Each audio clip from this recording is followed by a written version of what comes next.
আচ্ছা এই সরা, এখান থেকে এটা সরাতো। থাক থাক, ওটা তোমাকে নিতে হবে না, আমি আরেকটা দিচ্ছি, ওটা তুমি রেহানাকে দিয়ে দাও। তাকিয়ে দেখছিস কি, জামাই মুছে খেয়ে ফেল।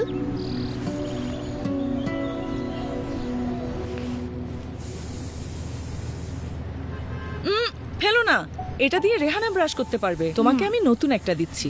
রেহানা নে, এটা দিয়ে তুই দাঁত ব্রাশ করিস, যত্ন নিলে অনেক দিন টিকবে। আর দিও না, এটা নাও। মা থামো, আমি তো খেতে পারবো না। একদম চুপ, সারাদিন রোজা রেখেছো, এতটুকু খেলে হবে?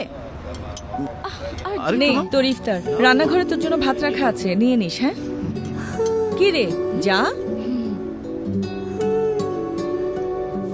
সামনে তো ঈদ, রেহানার জন্য নতুন জামা। ওটা নিয়ে এত চিন্তার কি আছে, লামিয়ার গত ঈদের জামাটাই দিয়ে দেবো নে, ওটাই ওর নতুন জামা। কি খুব রাগ হচ্ছে? ভাবছেন এমন ঘটনাও ঘটে? কেউ এতটা নির্মম হতে পারে?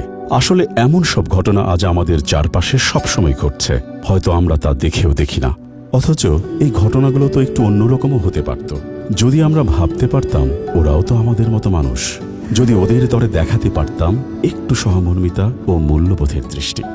আমরা চাইলেই পারি লামিয়া আর রেহানাকে সমান চোখে দেখতে, সমানভাবে বেড়ে ওঠার সুযোগগুলো দিতে। তাই আসুন এই যদিগুলোকেই আমরা আজ থেকে সম্ভব করতে শুরু করি। তাহলে শুধু এই এক রেহানা নয়, আমরা পারবো এমন হাজারো রেহানার জীবনকে সুন্দর করে তার পাশে দাঁড়াতে। কারণ ওরাই তো আমাদের আগামী দিনের নারী। আন্তর্জাতিক নারী দিবসের এই ক্ষণে মূল্যবোধ ও সংকল্পের চেতনায় হোলসেম দৃঢ় প্রতিজ্ঞ।